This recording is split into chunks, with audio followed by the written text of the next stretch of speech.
Bueno, es claro que una de las librerías a esta fecha más populares en el mundo de Java para hacer test unitarios es JUnit, pero hay otras herramientas que ofrecen también bastante funcionalidad. Se podría decir que son muy similares. Por ejemplo, podríamos citar a TestNG, ¿sí?, que es comparable a JUnit y algunos dicen que es un poco más flexible. Bueno, son muy similares las anotaciones y las cosas que se pueden hacer en ambas, independientemente del caso. Nosotros en esta ocasión vamos a ver lo que es JUnit, la versión 4. La anotación test se utiliza para, en realidad, cuando tú quieres identificar el método que será testeado. O sea, es una anotación que tiene que ir sobre un método. Ese método es un método vacío y debería seguir el nombre del método, deseablemente el patrón given when then.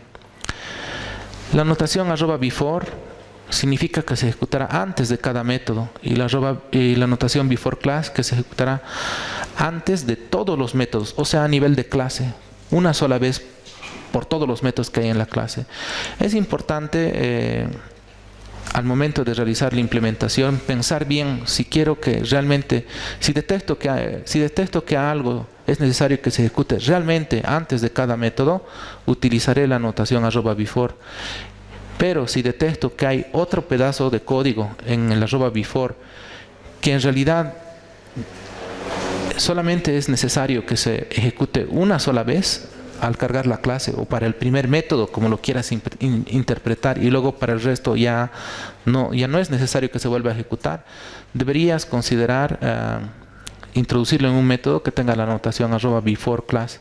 ¿Por qué? Porque si se da ese caso, no necesitas que método tras método se vaya ejecutando el código común.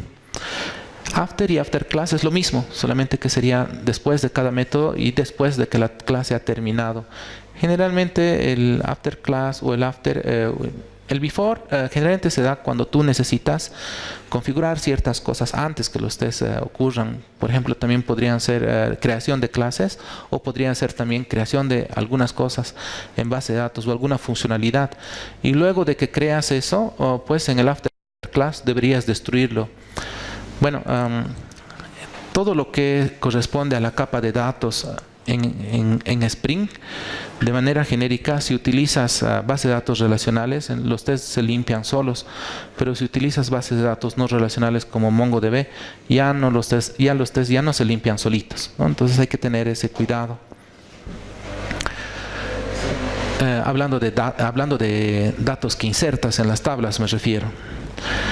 Se utiliza la anotación @ignore cuando tú quieres ignorar un método como tal. Puedes haber definido una clase y luego de repente, generalmente a veces suceden emergencias donde hay algunos tests que no corren. Entonces no puedes esperar que alguien los resuelva para que compile tu código. Entonces, de manera provisional, tú podrías marcar un test con @ignore mientras lo solucionan y resuelves tu dependencia.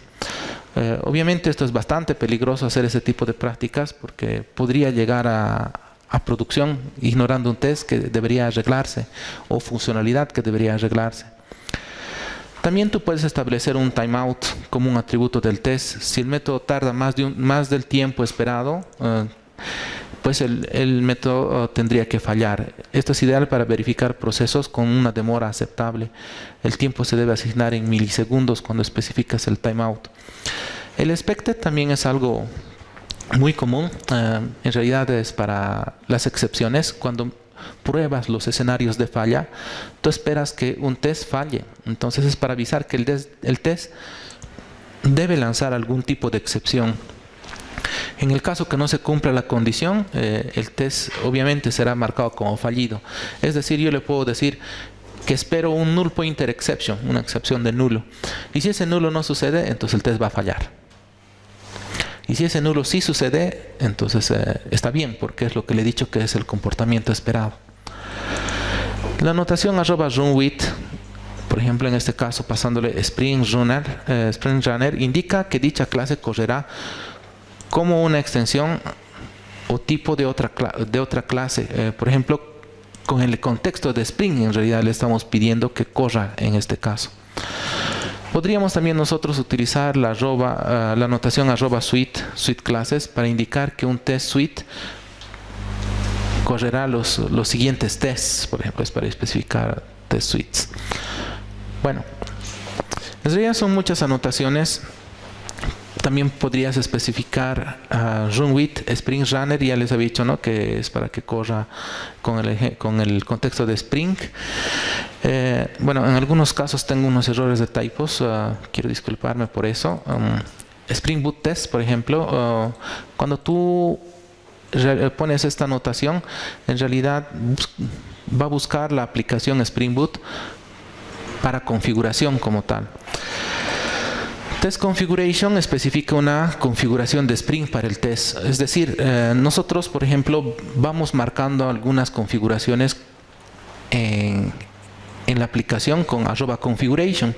Esas configuraciones que pueden ser de creación de bins, que pueden ser de especificación de bases de datos, cualquier tipo de componente o bin, o cualquier tipo de comportamiento de configuración de Spring, se puede sobreescribir y tener una propia configuración de test. Obviamente, digamos, solamente válido para el scope de test. Mockbin inyecta, cuando tú pones la anotación @mockbin, inyecta moquito mock en realidad. Y cuando haces @spybin, inyecta moquito spy. Esto es cuando necesitamos hacer mocking. @JSON-test crea un mapper JSON o JSON mediante Spring Boot como tal. Hay muchas opciones, son varias. En algún caso tú vas a ir necesitando algunas de estas, y lo primero que tendrías que hacer siempre es revisar estas anotaciones y ver qué opciones te ofrece para poder testear. Esta es bastante interesante. @webmbctest es para testear el contexto web, pero sin un server HTTP, por ejemplo, sin necesidad de esperar que se levante Tomcat, ¿no? Obviamente eso hace que la aplicación o los tests corran muchísimo más rápido, ¿no? El tiempo de despliegue no existe. @datajpatest es para testear la capa de datos con base de datos embedida. JDBC-test es similar al anterior, pero sin un Entity Manager. Los Entity Managers son los que se encargan del manejo de las entidades, o sea, de las tablas, de todo lo que hemos marcado como @entity y de las operaciones sobre este. @datamongo-test configura una base de datos MongoDB embedida como tal. A veces es buena práctica tener una base de datos embedida porque tal vez, digamos, quieres que cierto grupo de test no modifiquen ni dejen datos sucios en lo que es tu ambiente de desarrollo o los ambientes de test. Entonces, en ese tipo de casos es buena idea tener una base de datos embedida, una propia configuración solo para el ambiente de test. REST Client Test, en realidad esto va a crear un mock. Esta también es muy interesante. Crea un mock server para testear los clientes REST como tal. También simplifica el trabajo. Vale la pena realmente. Yo les sugeriría que tomen muy en cuenta esto de las configuraciones. Es muy utilizado las configuraciones para los ambientes de test. Es muy utilizado lo que es para hacer que los tests unitarios se ejecuten rápido. Simplemente levantar sin contexto, levantar sin server, levantar algunos tests, como en este caso haciendo un mock de REST, ¿no? Acelera bastante el tiempo de testeo. Cuando una aplicación crece mucho a lo largo del tiempo, se van a dar cuenta que a veces pues hay que esperar muchos minutos para que termine un test unitario, por ejemplo, o un test de integración. Hay que esperar mucho tiempo. Incluso los mismos builds pueden demorar bastante. Entonces se puede simplificar mucho ese tiempo utilizando las anotaciones apropiadas de acuerdo a lo que tú necesites hacer. @configure REST docs permite utilizar Spring REST docs. En ese caso, esa por ejemplo no lo he utilizado, pero dicen que es bastante común. Otras anotaciones, @bootstrap with es para configurar el contexto de test. Context Configuration dirige cómo se configura el contexto para test. Context Hierarchy Active Profiles. Voy a mencionar tal vez algunas que considero ya de aquí en adelante algunas importantes. Esta también es bastante interesante. Test Execution Listeners es para especificar listeners para eventos de test como tal. Transactional, corre el test en una transacción. A veces sucede de que tu test falla y hay un mensaje que te dice no tienes una transacción. Entonces, si estás en ese caso, necesitas utilizar la arroba transaccional. También podrías hacer ciertas operaciones antes y después de la transacción. Y arroba commit especifica que la transacción debe hacer commit después del test. Por defecto no haría commit, ¿no?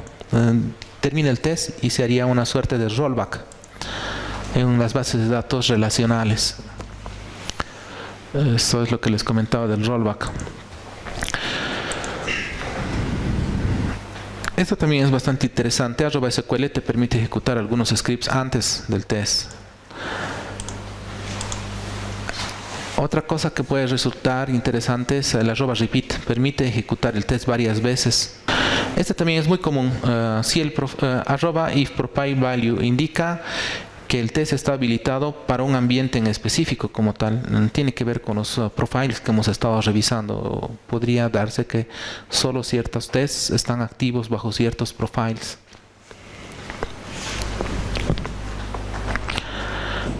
Bueno, es bastante extenso y realmente solamente se puede apreciar su valor cuando al momento, digamos, de implementar los test unitarios y de decidir si realmente, como les digo, es buena idea cada vez que tú estás haciendo test unitarios mirar un poquito esa aplicación de cuando en cuando, reflexionar si hay cosas que de repente estás aplicando mal o que podrían ser mejor en todo caso.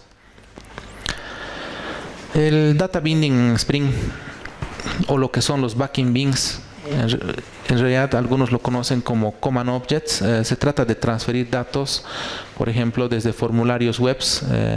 Entonces tú necesitarías lo que es el binding de Spring para poder aplicar, si quieres, digamos, el MVC completo de Spring, ¿sí?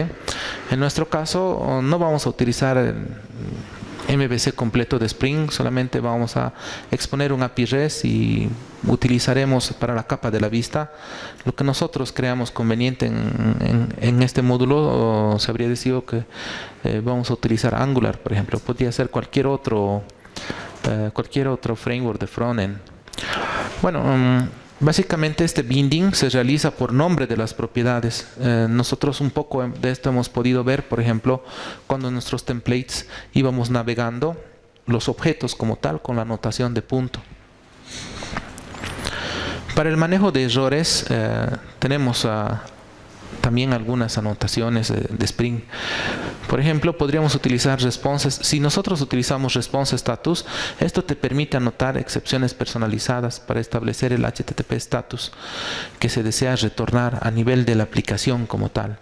O es decir, Spring, aparte de las excepciones o aparte de las excepciones de Java como tal, pues te ofrece ya un framework de manejo de errores a nivel de aplicación, como dice, como tal, ¿no? O para nuestro caso nos servirá esto. ¿Por qué? Porque vamos a exponer un API REST. Entonces podemos tener ciertos códigos HTTP de éxito o de error. Arroba exception handler nos permite manejar excepciones a nivel del controlador y puede devolver una vista nueva, por ejemplo. Handler Exception Resolver es una interfaz en este caso que permite implementar el manejo de excepciones. Esto también es interno a Spring MVC. Más adelante vamos a ver nosotros algún pequeño ejemplo de manejo de errores. También tenemos lo que es Handler Exception Resolver. Hablando un poquito más de esa interfaz, pues las excepciones no capturadas las delega a todo lo que no se captura, se delega a arroba exception handler. Response Status Exception Resolver lo que busca es excepciones no capturadas que tengan arroba response status.